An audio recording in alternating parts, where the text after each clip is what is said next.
I'm Ben Amos from Engage Video Marketing, author of Engage, the definitive guide to video strategy for business. And I'm about to be on the online prosperity show with Prosper.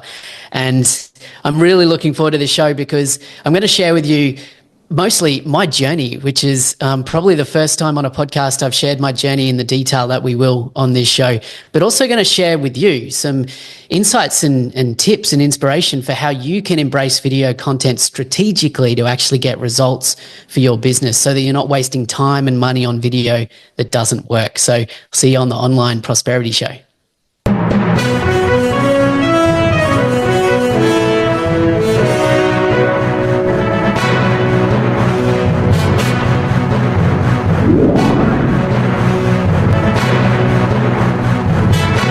Ladies and gentlemen, welcome to yet another exciting episode of the Online Prosperity Show. I'm your host, Prosper Taruvinga, and today we've got a guest whose journey is as dynamic as the videos he crossed. Now, Ben, how are you doing, my man? G'day, Prosper. I'm doing well and looking forward to our chat. Absolutely. Well, I'm very, very excited. You know what they say about the camera, Ben? What, it puts on 20 pounds? Oh, nah, that's for people that say stuff that they've never proven. Apparently, the closer you are to the camera, the closer you are to the bank. And that's true too. So that's the one statement that I like about video and everything else that comes along with it. So for those that are watching right now, if you've been struggling with creating video content for yourself, I think Ben is the right guy to help us out of that misery. Now, I want you to sort of imagine having to transition from guiding students in drama and film to then guiding businesses in the digital landscape. And that's the exact route that our guest, Ben, did on his journey. So after he traveled through Europe and he was involved in a stint in a small video production in Galway, Ireland, he actually returned to Australia with a vision. And today, he's not just a video producer, he is a strategist and international speaker, and he's also a new minted author of the book Engage. So I'm hoping he's going to engage us with his strategy and also his methods around video production and how that can help you have a business that's profitable and enjoyable. So his book is the actual definitive guide to video strategy for people in business. Now, Ben, I could go on and talk about things that I'm not even qualified about. Tell us a little bit about your journey, because your journey begins in education when you were teaching drama and film. What was life like in those years? Yeah, amazing intro there, Prosper. Thank you very much. Look, I think my journey absolutely begins in education, but I'll probably take it a step back further as one of the kind of defining moments that I had in the world of video production and video was a teacher that I had in high school. So my teacher in my secondary school, so in my senior years of my secondary school, was a film, and one of them was a film and television teacher who was just so passionate about the craft of both teaching and of filmmaking that it kind of rubbed off on me. So, if I go further back as well, like when I was a kid, my dad had like an old VHS video camera, the kind that would sit on the top of his shoulder, and he had like a recorder over one shoulder and then, hanging off a strap on the other shoulder was the battery pack, and there's like giant heavy thing, right? But I loved it. When I was old enough to pick it up and play with it myself, I was making home videos. So we could go all the way back to then, but then there was that moment with that high school teacher who was so passionate. And the sad thing actually is the year after I graduated from high school, when I started my university career to become a film and television teacher, I actually found out just through the grapevine, as you do, that he passed away from a heart attack that year after. And he was pretty young. He was like in his mid-40s, probably at the age I am now, to be honest. And I don't know, something about that kind of hit me. I'd already kind of gone on that path, but since then I kind of just realized the impact that teachers had. So that's kind of where I went into the world of video initially was in teaching secondary school students in Queensland about video production and video content. But then, after a little while, as you kind of explained in my introduction there, I stepped out of teaching and started into this world of business. And that was about 16 years ago, and I haven't looked back. Absolutely, absolutely, and I quite resonate with that teacher story because I also had a teacher from Australia who came in as an exchange student teacher when I was 13, and she was teaching mathematics.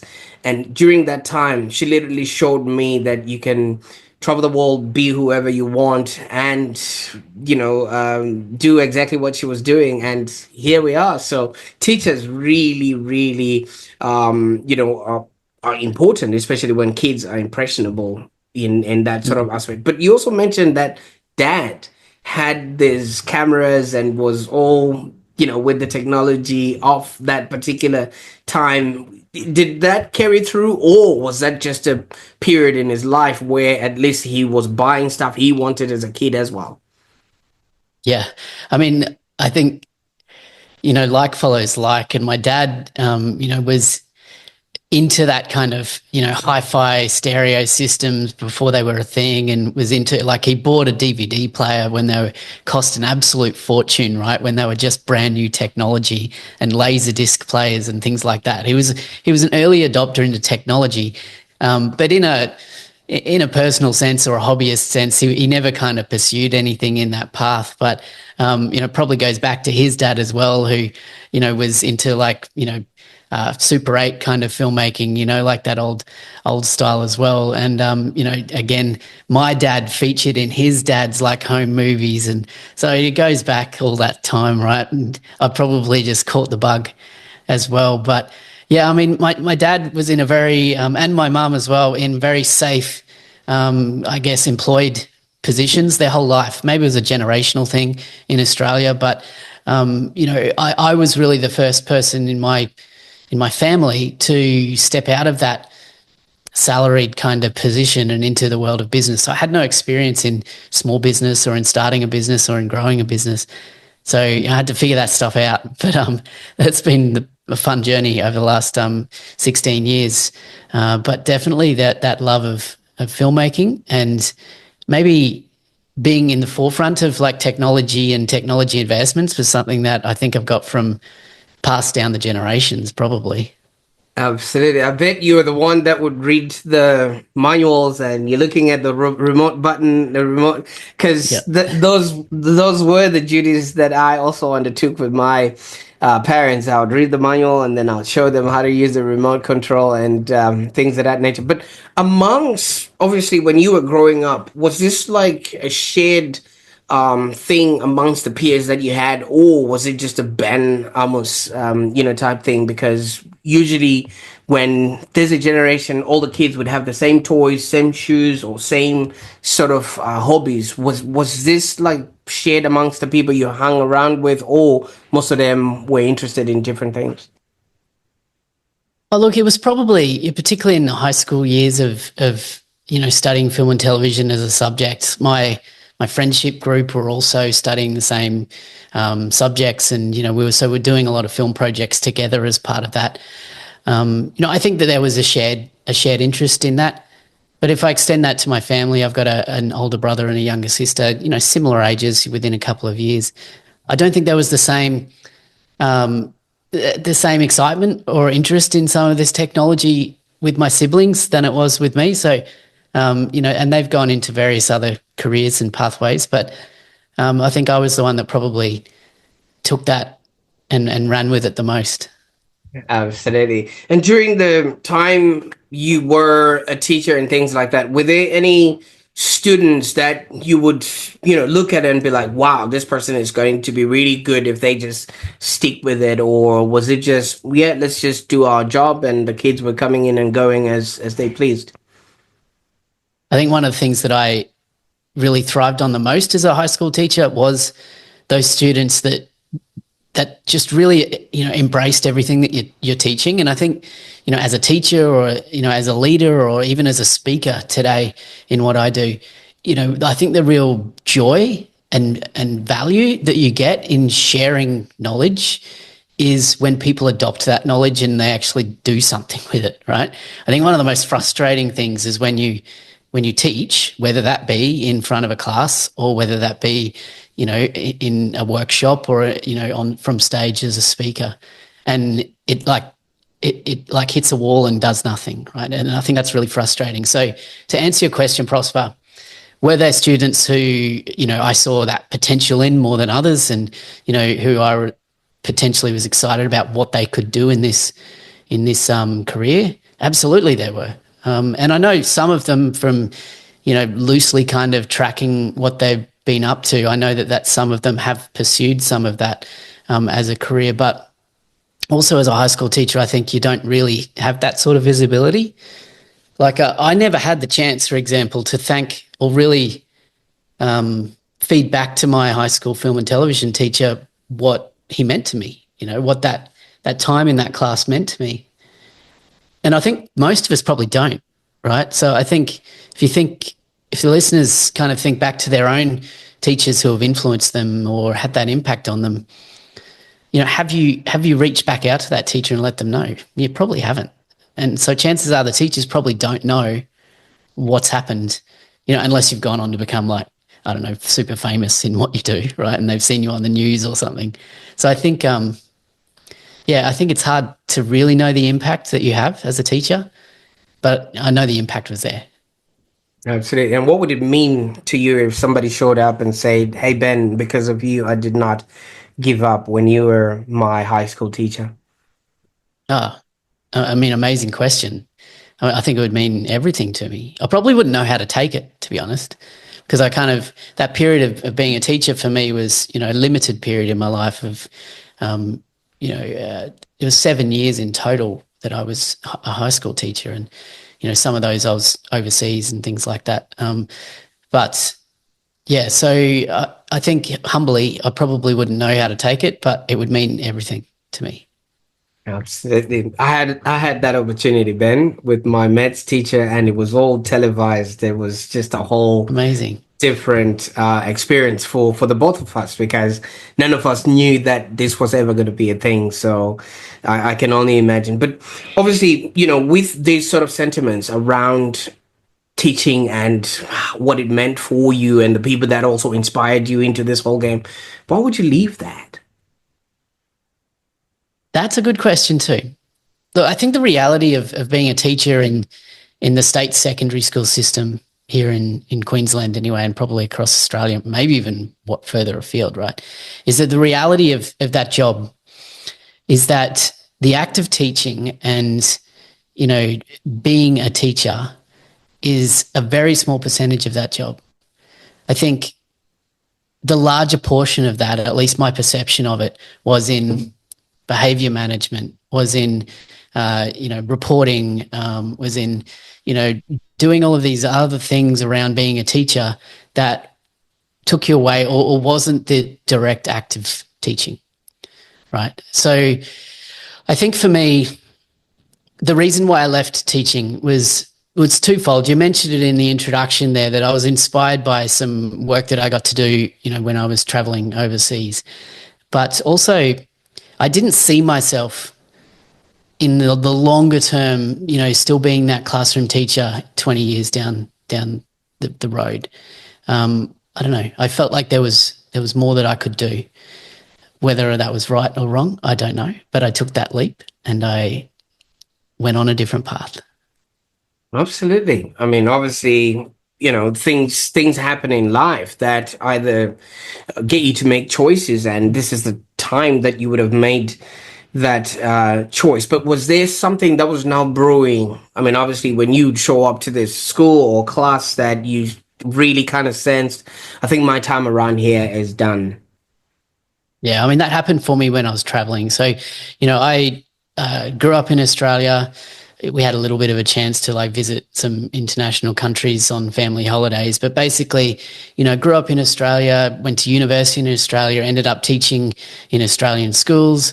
But I wanted to see the world. I wanted to do that thing that, most young Australians and others want to do is, get some world experience and go and do some stuff around the world. So, the benefit of teaching, like you mentioned with your teacher that inspired you, is that it can take you around the world. It is a skill that is transferable into other countries. So I actually ended up over in the UK and was teaching over there in London schools for a while, which was okay in some places, but I was a supply teacher or kind of, an on-call teacher.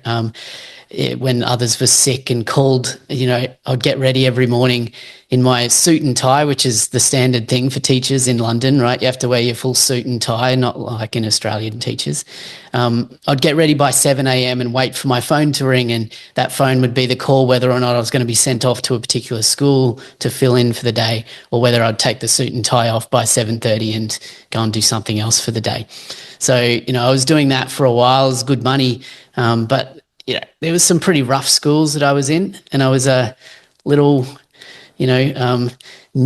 fresh-faced kind of Australian 22-year-old, in these, inner city London schools, and it wasn't enjoyable. Let's put it that way. So, ended up dropping that and going up to Edinburgh and going to work on the International Film Festival up there for a while, which, and I worked in bars and stuff like that and stepped away from teaching entirely.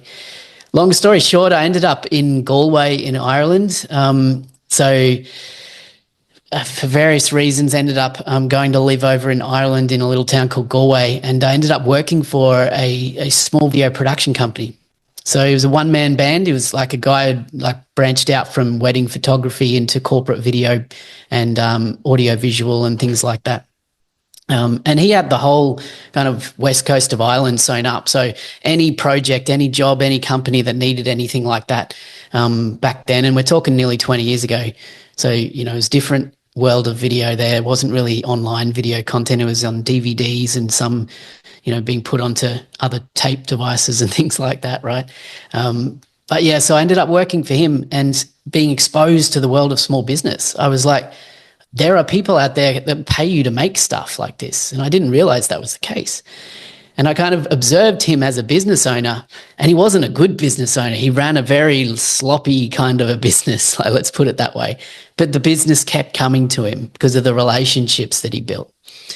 And that, I watched him very closely as a, 22-year-old, just being like, right, okay, so this is how people pay you, and this is how you kind of wheel and deal and make sales and, make sure the client's happy with what you're doing. And it also opened my eyes to the idea that in the world of video, in those days, I thought the only way to get paid to do video was to make big TV commercials or maybe feature films or maybe short films, but it wasn't much money in there, was my perception.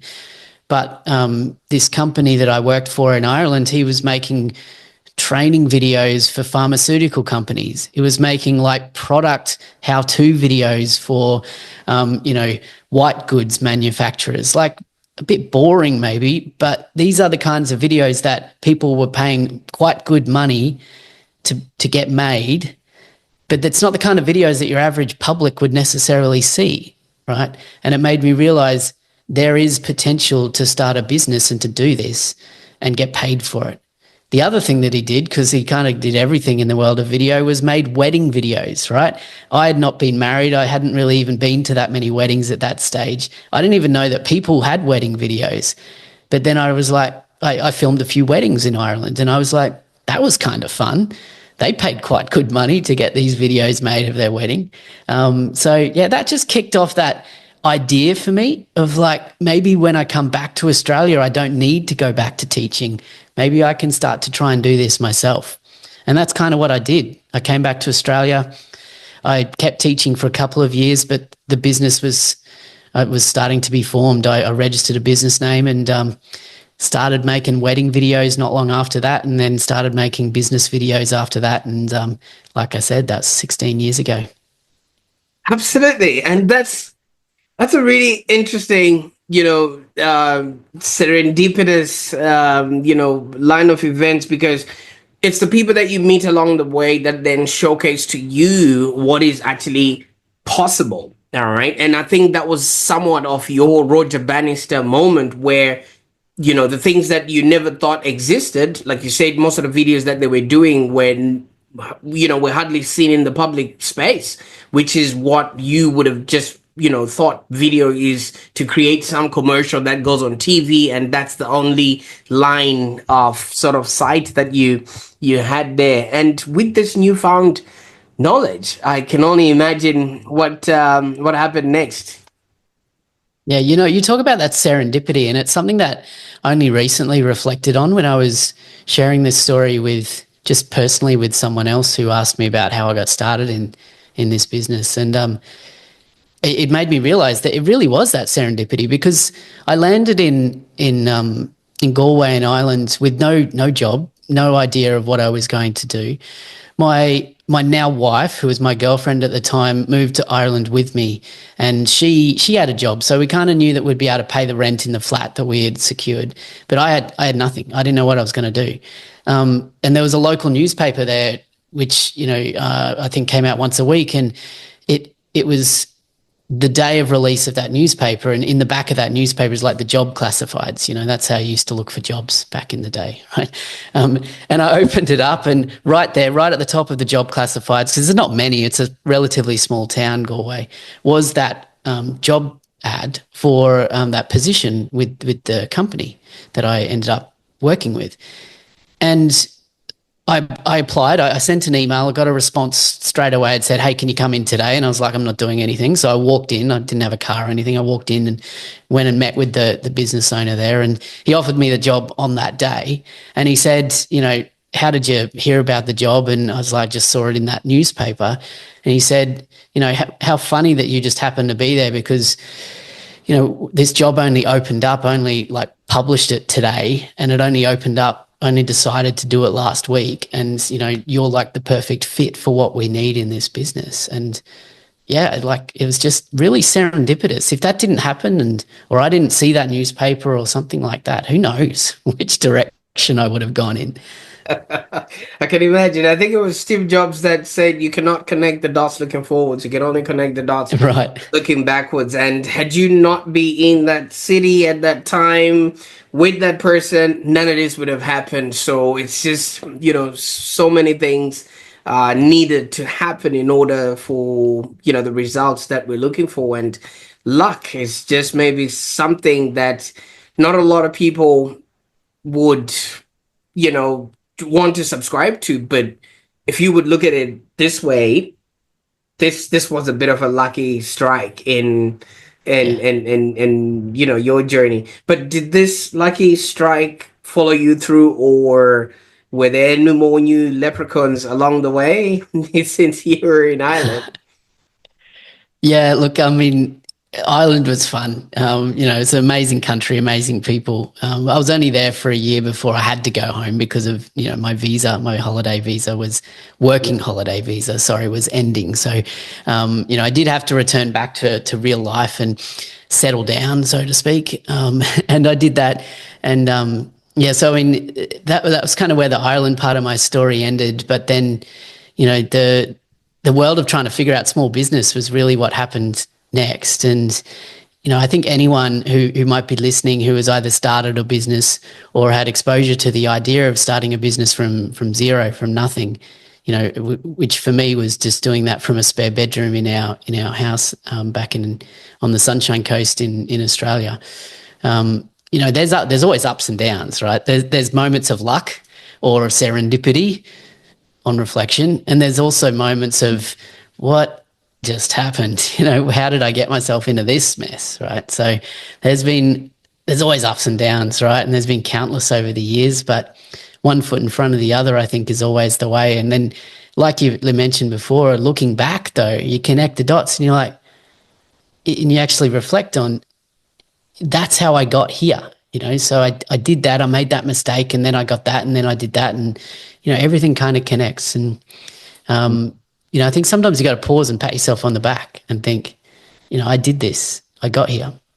Absolutely. So yeah, you're about to allude to the ups and downs of running a business, but you're coming from stability. You're coming from, you clock in, you clock out. Yes, there might be a few rogue students here and there, but your income is guaranteed. Your taxes are paid on time, and for some you know places that career is guaranteed for as long as you want it. What was it like having to then be everything for yourself, especially when you started a business?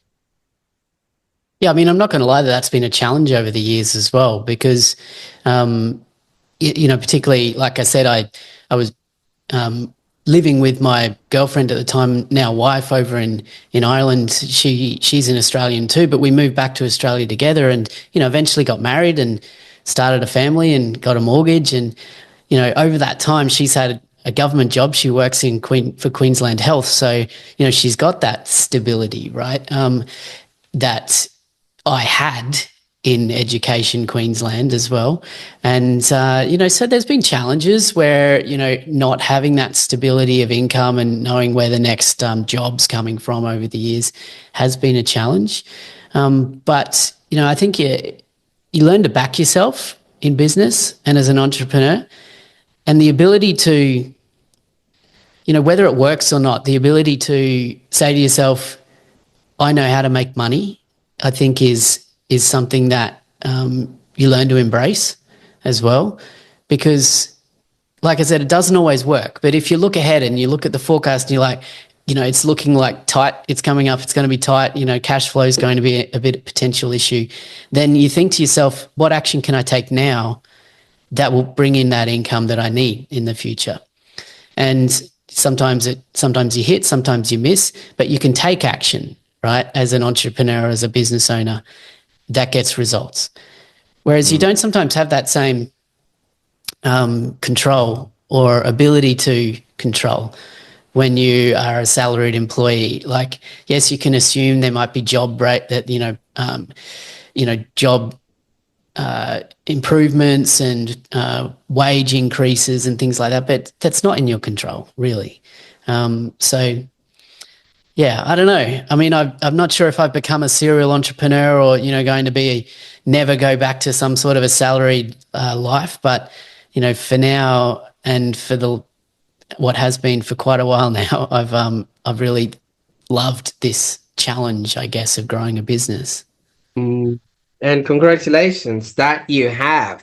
Now, Ben, obviously, when you were in London, the way you were getting gigs, the teaching gig was you'd have to wait on your phone. Somebody would call you, and the way you found the next job was bringing up some sort of magazine that had an advert, and there was a lot of putting yourself out there on either front. You were doing that, in the teaching respect, and that business owner did that, which resulted in you connecting and things of that nature. Was that an easy thing for you to put yourself out there, especially when you came back, knowing that everyone knew you as a teacher, but now they're now having to know you as a camera person or videographer? Yeah, I've not really reflected on that question before, but in reality, it probably was easy for me because I started the business while I was still teaching and while I still had that security of teaching. And even when I left full-time teaching and put in my notice there to resign from full-time permanent employment as a teacher, I still, for the next 12 months anyway, I still had the opportunity to register myself on a supply teaching registry and to be able to pick up some little contracts here and there, continuing to teach, which meant that particularly in the early stages of starting the business, I still had that ability to generate income, which was important at the time. But the first types of video content that I was making in my business was wedding videos, and I deliberately went down that path because I'd had that experience in Ireland producing wedding videos there for that other company, and I knew that I could deliver that, say, on the weekends and, edit the videos after hours and still maintain my teaching role for the time being. So my first clients were fellow teachers from the school that I was at. Was my very first wedding that I filmed. So for them to trust me, I mean, they didn't pay me very much, I've got to say that, but for them to trust me to capture their day was, pretty mind-blowing at the time because I didn't have a lot of experience. But yeah, it got to a point where I had enough weddings that I'd done while I was a teacher to be able to put myself out there and to get enough bookings leading forward, because wedding videos are booked enough in advance that you kind of know they're coming. Yeah. That it was a pretty comfortable kind of transition at the time. So I never really dealt with that idea of, we see you as a teacher, but now we see you as a business owner or a videographer. And when did the leap into the business side of things happen, and what was that like? So I'd say that the leap, it was a transition rather than a leap, and which is probably just a safe way to do it. And that was me kind of hedging my bets, so to speak. But so the leap really happened over the course of the big leap was really just putting in my resignation for full-time permanent and saying I'm no longer going to be a full-time teacher. And then, I did actively start spending time kind of promoting my business that following year whilst I was still able to teach and pick up some contracts and things. But then it was, fortunately, that year was all I needed, because a year of that kind of balancing those two things meant that I had enough the following year to basically sit down with my wife and say, look, we've got enough. Like, she had her full-time work and, so we had that to kind of keep us going. We didn't have kids or a mortgage at that stage either, right? So I had enough kind of pipeline of business coming forward to be like, okay, I don't think I need to say I'm available for contracts this year. So that was kind of the kick up the butt. I needed to say, okay, well, I need to make this work now, because I've said to my wife that I will bring in a certain amount of income. And I think sometimes that's the fire that you need to be lit in your belly to kind of go for it, because you kind of, there's someone else depending on you. Fortunately, at that stage, it wasn't kids and mortgage and stuff like that. So it wasn't a massive amount of pressure, but it was enough pressure that I was like, okay, I got to make this work. So I just got out there and made it work. Absolutely. And I think that's why they say people, the older they get, it's easier for them to succeed in business, because there's a lot at stake for them, to make it happen, than when somebody is sort of still on the up and coming. So when you started doing, the business videos, obviously you did notice that, something was not right in the way that they produced their work, and you probably had ideas. What was that you noticed that, then became the pivotal thing that you're doing for others today? Yeah, so I remember this moment really distinctly, and it was 2017. And at that stage, I'd been running my business for about 6 or 7 years, and I transitioned away from doing weddings by that stage. I think I was still doing a couple of weddings, but my core focus of my video business was on making videos for businesses, corporate videos, commercial videos, mostly for small business here on the Sunshine Coast in my local area. And I remember in 2017, there was this particular client that we worked with. They were a furniture removalist business, and I knew them through a business networking breakfast kind of thing, that people might be familiar with those sorts of structured business breakfasts.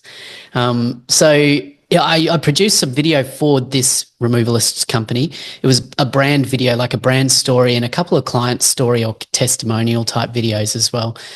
We produced these videos. The client loved them. We loved them. We thought it was the best work we had done to date. Everyone kind of patted themselves on the back, and we got paid.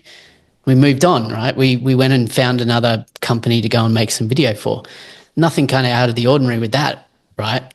But in this particular case, 6 months later, I remember just being inquisitive as to what have those guys actually done with the video that we did for them. And I thought, I'm going to go and do a bit of research. So I kind of jumped onto their website and I was looking around going, where's this video? Like, I know that they loved the video. They said they were going to put it on their website. And I found it like embedded in a small little YouTube embed right up in the top right corner of their website on the front page. And I was like, yeah, that's not really doing that video justice. Like, why have you stuck it there? And anyway, that was kind of all they'd done with it. I know, right? But then I clicked through to the YouTube watch page. So it was a YouTube embedded video, but I could have clicked through to see it on youtube.com, right? So I clicked through and had a look at the view count.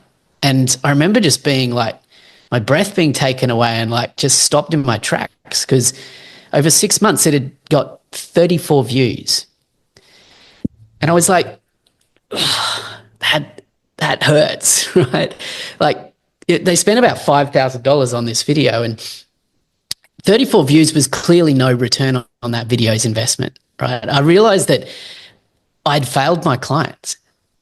And that was a big moment for me because I realized that the client had come to us for a video and we had made them a video, but it's not the video that they actually wanted.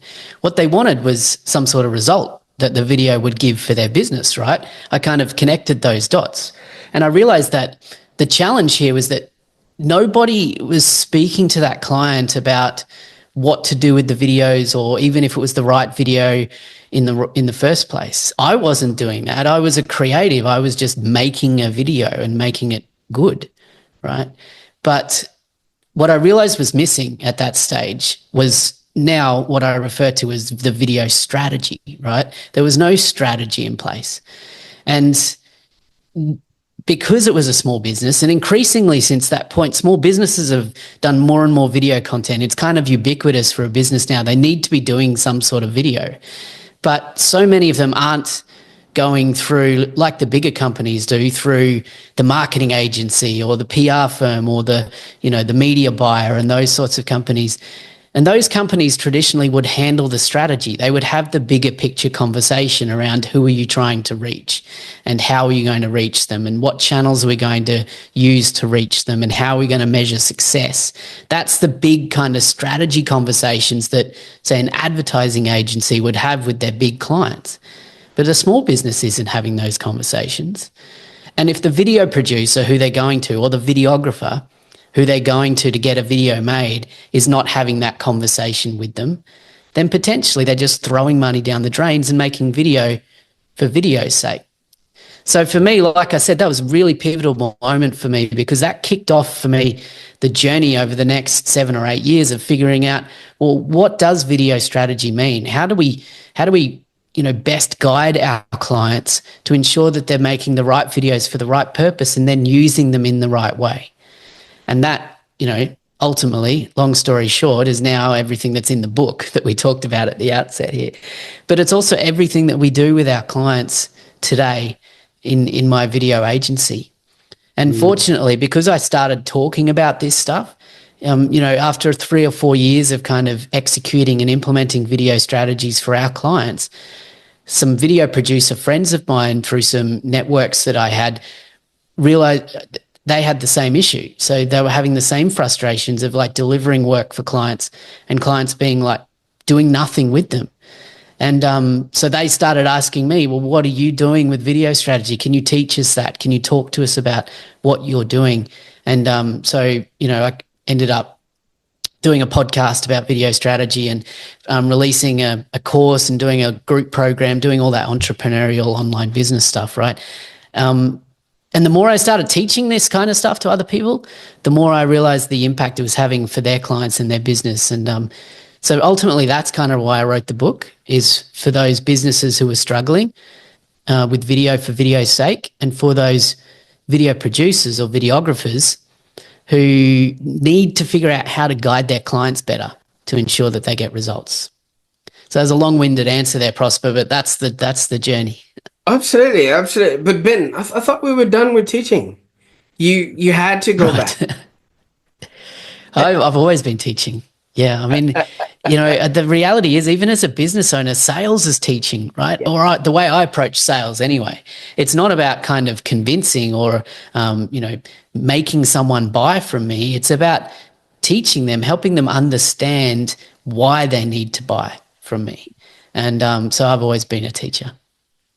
Okay, well, I was thinking we'd, hang the ties, the padded jackets and in the lecture room, but it looks like we're going to have to go back. So in the process, you developed a 7-element framework, which I think is very pivotal to the work that you're doing. And congratulations on the book, by the way. I was Thank you. wondering when that was going to pop in, because Shameless absolutely. plug.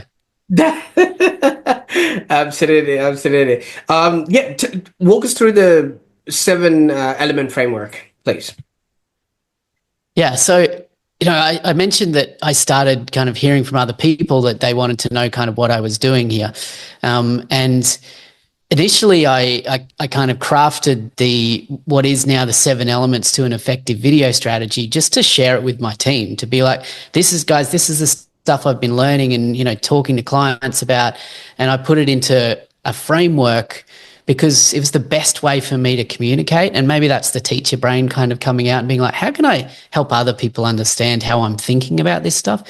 So that framework became these 7 elements that interconnect together, and they're in a specific order because it's kind of the way you need to be planning and thinking about video content before you make video content. That's the critical thing.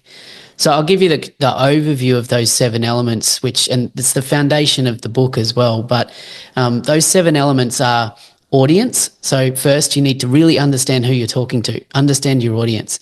From audience, then you establish goals for your video strategy.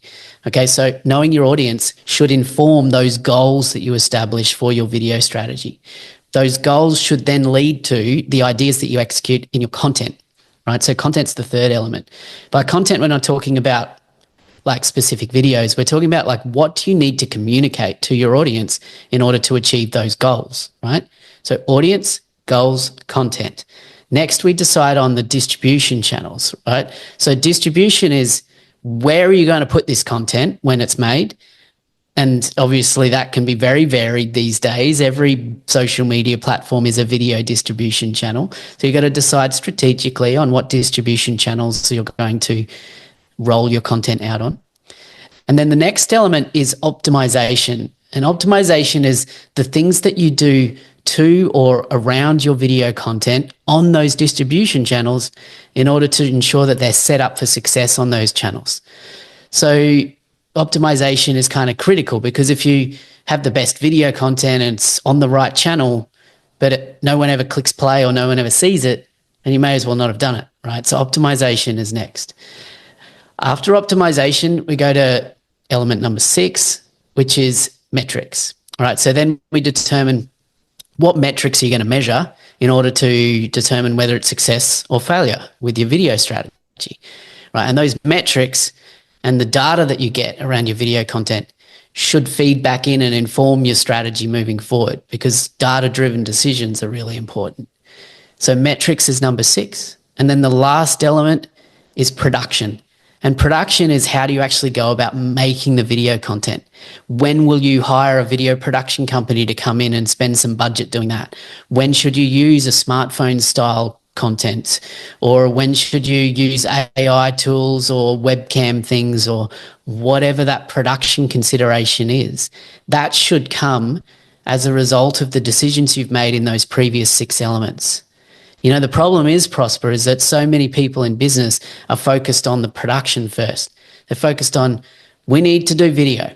Okay, well, how are we going to get some video made? Well, let's go to that videographer, or my nephew down the road, has a video camera. Let's get him to make some stuff for us, or whatever it may be, right? So they're approaching it just from a production first, and they're not even really thinking about those other elements of the strategy.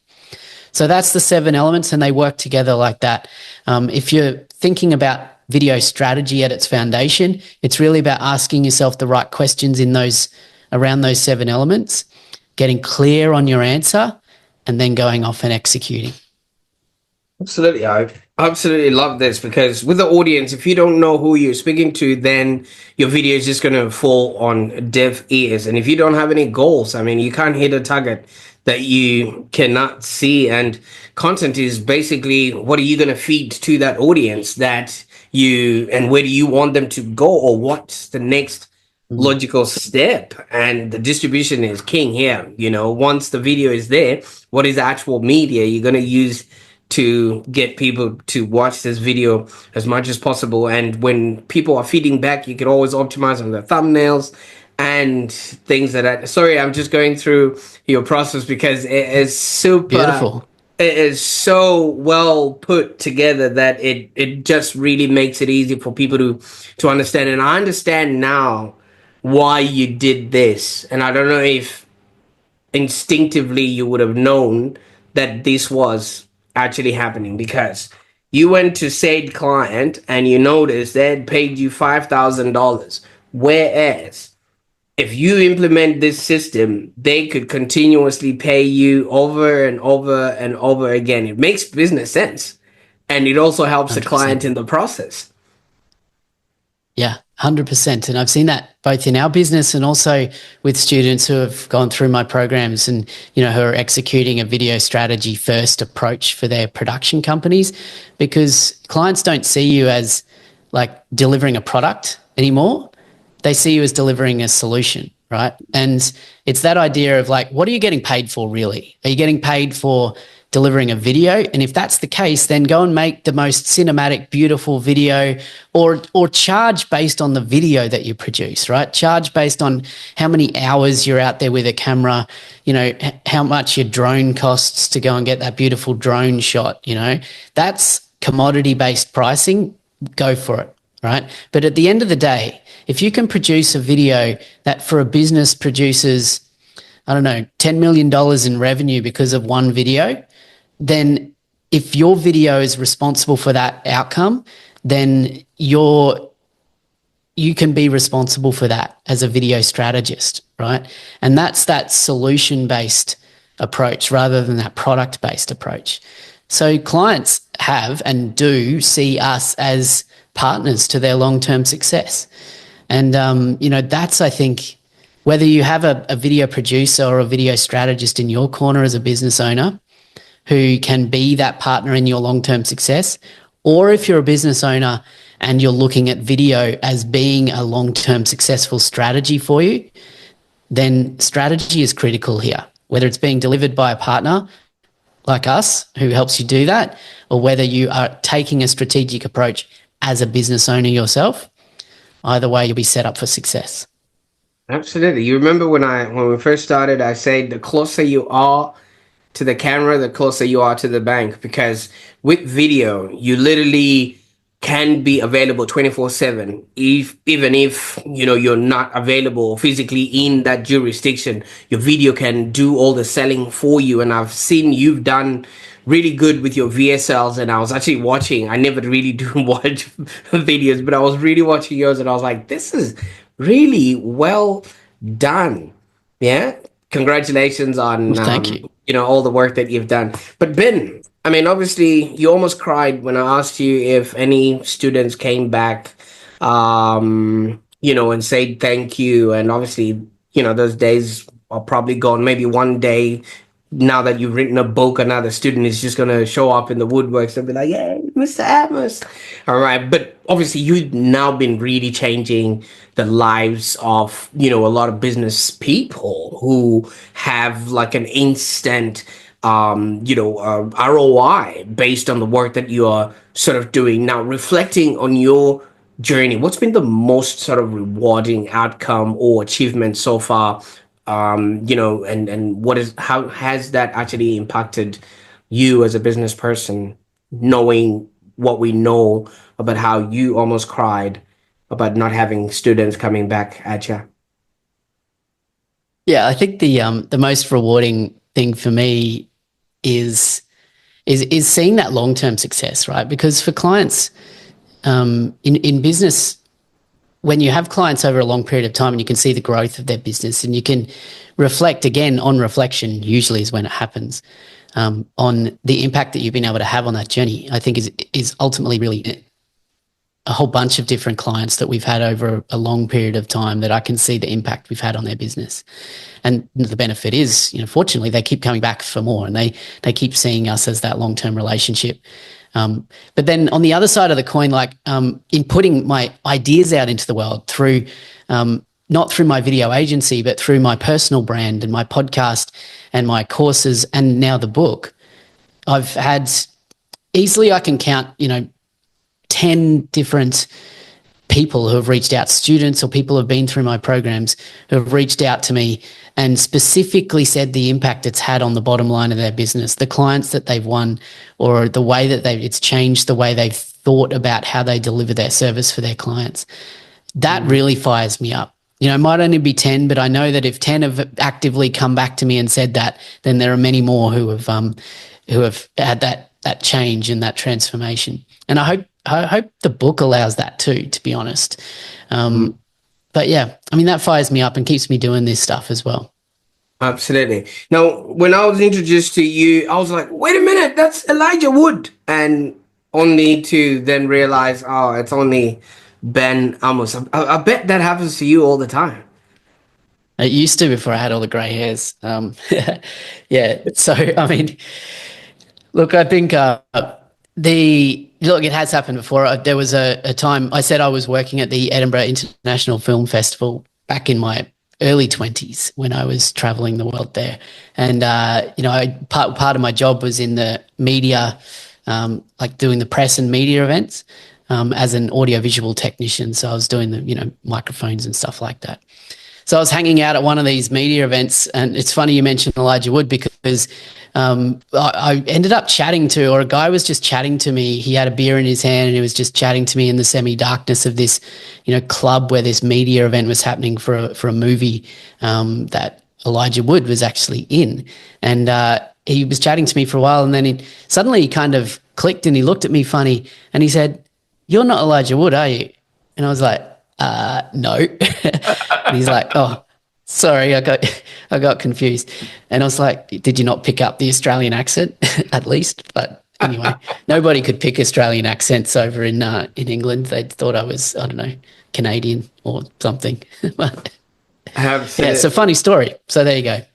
Great stuff. Now, Ben, I can't thank you enough for the time and the stories that you've shared with us on the call today. And for those that are watching, if they're interested, first of all, please do show your book, because I don't think we saw it before. But those that are interested in getting a copy, where can they go? Yeah, so it's on Amazon in paperback and Kindle. So wherever they are around the world, they can definitely pick up a copy of Engage, the definitive guide to video strategy for business.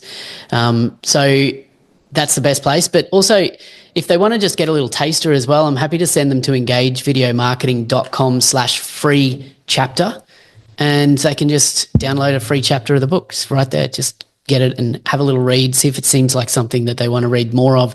And then if they want to read more of, go and pick up the book. For Australian listeners as well, if they order through my website at engagevideomarketing.com/book, I'll actually sign it myself and stick it out in the post, right? So if you want a copy signed by me, posted by me, I'll lick the envelope. Actually, it doesn't go in an envelope. It doesn't fit in an envelope, so I can't lick it, but I will sign it if you're in Australia. It costs too much to ship to other countries. But so for Australian listeners, engagevideomarketing.com/book. And I hope everyone picks up a copy and reaches out to me and tells me what it meant to them. Absolutely. I'll definitely put those links in the show notes so that people can engage with the work that you're doing there. But Ben, I mean, obviously, speaking is something that you've now gotten, starting to do. I've seen you on very, very big stages. You're doing the podcast, you're doing, obviously writing books now, and really far from the teacher that you introduced us to, and things of that nature. But for a lot of people, I don't know if you've ever heard of this statement from Seinfeld, that they would rather be the one in the coffin than the person doing the eulogy. And it's very difficult for people to leverage the strategy of video in their business. What sort of advice would you give to them to just edge them on, and knowing what you know now about video? Look, I think that fear of putting yourself out there, putting your ideas out into the world, or putting your expertise into the world, or showing up in some way in order to help people, which so many people in business know they need to do, but they hold themselves back. And it's often self-sabotage, I think. And video is one of these things that so many people are scared of. So many people are scared of putting themselves out there, whether they're whether it's because it's a like maybe more permanent kind of recording that are scared of, or they're scared of someone commenting or rejection, or someone thinking they look funny or sound funny. There's so much fear that comes up with video content. And I want to just share this idea that one of my mentors shared with me, which is the idea of if you're walking down the beach, so down an empty, lonely, empty beach, right?